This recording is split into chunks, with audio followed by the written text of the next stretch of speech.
There's nothing more terrifying, exciting, and sometimes downright riveting than a video game franchise deviating from a proven formula to create something brand new and completely different. And this is exactly what happened in March of 2004 with the release of Pokémon Colosseum on the Nintendo GameCube, a time when Pokémon lovers across the world wanted to see a Pokémon game on the big screen, on a home console, and their wish was granted.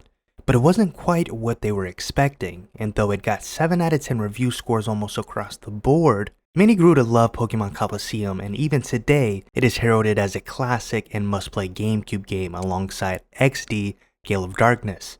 And so fast forwarding 18 years later from Pokémon Colosseum's release, and I think we have our present day Pokémon Colosseum that will shake up the Pokémon formula in the form of a game called Pokémon Legends Arceus. And in this video, I want to dive much deeper into this idea, comparing the two games and the groundbreaking formula that has been attempted.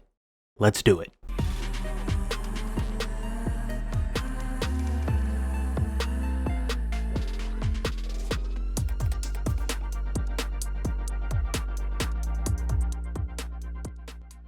Before we jump into the uniqueness of Pokémon Colosseum itself, I want to give a quick overview of the traditional gameplay of Pokémon games to provide a deeper picture into why Pokémon Colosseum brought divergence to the traditional format and story. Simply put, Pokémon is a role-playing, turn-based game where you collect Pokémon along your journey and growing stronger with the goal of defeating gym leaders, collecting 8 gym badges so that you can compete against the ultimate leaders of the game called the Elite Four to also become the ultimate Pokémon trainer. And to throw some tension into the story and journey, there is always a team of villains with a boss at the top that you defeat along the way.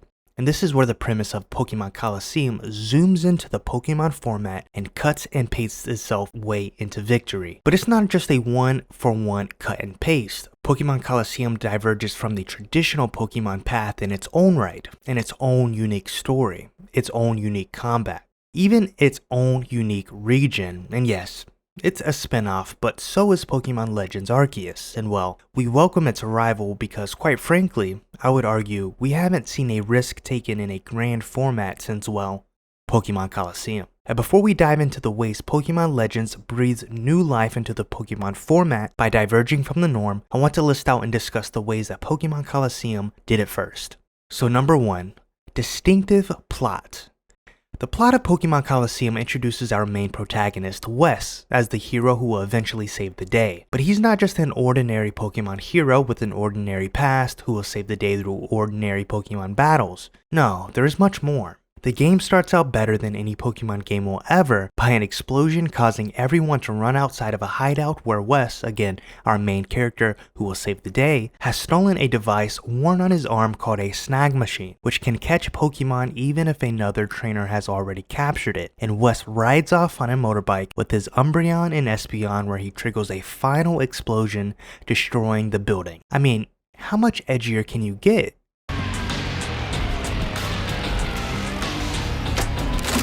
And to briefly expand on the plot, we find out Wes was formerly part of a crime organization called Team Snag'em.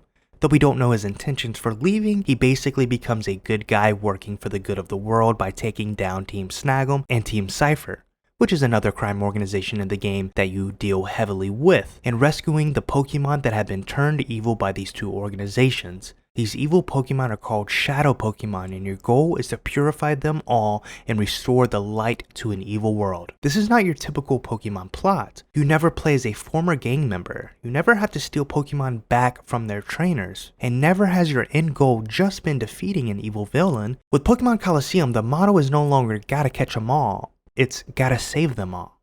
You cannot steal our Pokemon! Who will save the Pokemon? Gotta save them. Gotta save them all. Number 2, darker tone. After describing the plot, there is no confusion that Pokémon Colosseum is a dark game, and though we have our evil villains such as Team Rocket in the mainline games, we have never been this close up and personal to the wicked outlaws and villains that we constantly encounter and try to take down in Colosseum. Colosseum goes beyond the premise that evil villains like Team Aqua or Team Magma just want to steal all the Pokémon in the world so that they can easily rule the world. Instead, Team Cypher dives a little bit more deeper into wickedness by creating an entire machine that shuts the doors to a Pokemon's heart, so that they have full reign over them to the point that they are just called Shadow Pokemon, symbolizing that they are nothing more than an empty soul. Lastly, number 3, gameplay. Now, this is big, because you can't have a game break ground as divergent and shake up a formula without a switch in gameplay. And though Pokemon Colosseum's gameplay doesn't change drastically from the main games, what it does change is simple yet substantial. And there are 2 changes in particular that break new ground, with the first being the ability of capturing and training Pokemon. You don't just run around the tall grass encountering wild Pokemon and throw a Pokeball at it when its health is low. Instead, you are only able to capture Pokemon from another trainer, and they must be a Shadow Pokemon. In my opinion, this was such an awesome feature that made catching Pokemon even more fun than it already was.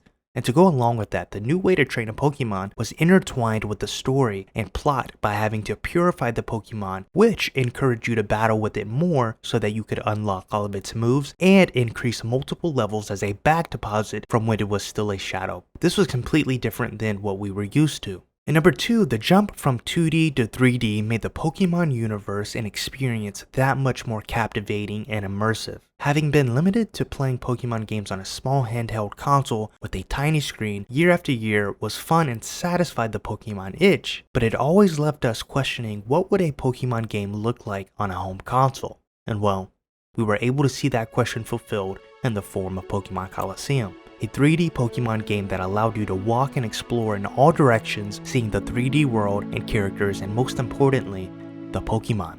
And to top it all off, those 3D Pokemon animations are just downright so bad that they are perfection. Now let's talk about that present day Pokemon Colosseum called Pokémon Legends Arceus. And if we Pokemon fans of the early 2000s had that question in the back of our minds of what would a Pokemon game look like in 3D and on a home console, we had an even bigger imagination by asking what would an open world Pokemon game be like, and will I be alive to one day experience it? Well, that day has come. We have been able to gather quite a bit of information and take a look at how brand new and groundbreaking this Pokemon game will be for the franchise. The Pokemon Company's Chief Operating Officer, Takato Utsunomiya, states Pokemon Legends Arceus represents a new approach for the Pokemon video game series. Development is in full swing at Game Freak with the aim to deliver a gaming experience that delivers new ground for the Pokemon series. So starting again with a distinctive plot, let's dive into what we know. Game Freak has taken the plot and premise of Pokemon Legends Arceus into a unique and original idea that is so simple yet so substantial that it works.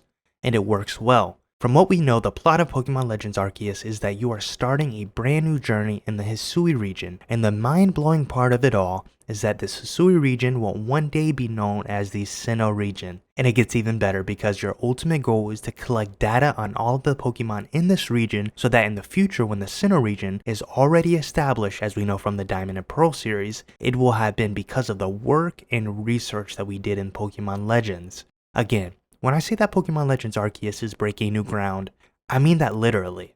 Now, when it comes to a darker tone that will be in Legends Arceus, it won't be a one-for-one compared to Colosseum, dealing with evil villains who are stealing Pokemon and turning them evil. It will be a different kind of dark, a lonely dark, a darker tone that consists of a long journey ahead with surprise encounters and a lonely trek through a desolate and empty region that has yet to be explored. And we know from the very strange and dark trailer that features found footage of an unknown professor's trek through a snowy wilderness as he attempts to document Pokemon.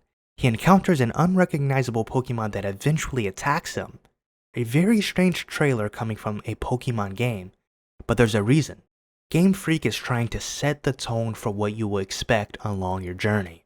And lastly, gameplay. And when it comes to the gameplay, we know from the variety of trailers that have been released showcase the unique and never seen before gameplay that will be a part of this Pokemon game. Now, I think it's quite obvious that there are a plethora of features that resemble Breath of the Wild, and well, if any game is going to copy the formula, please let it be this one. And just like in Pokemon Sword and Shield, where you could see the actual Pokemon freely roam around, the entire game of Legends will be this, which quite frankly is what we all wanted.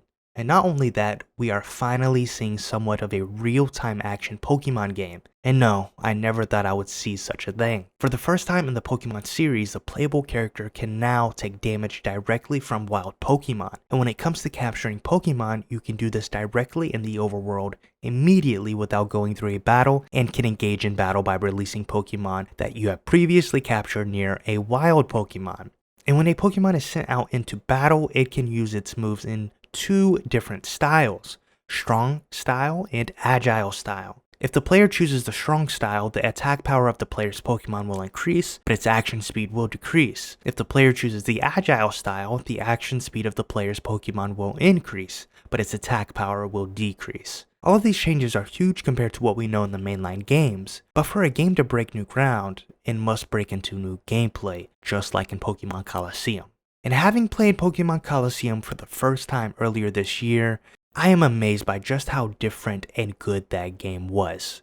And thankfully, fans herald it as a classic. And well, I think I can stand confident that Pokémon Legends Arceus will also follow the same suit.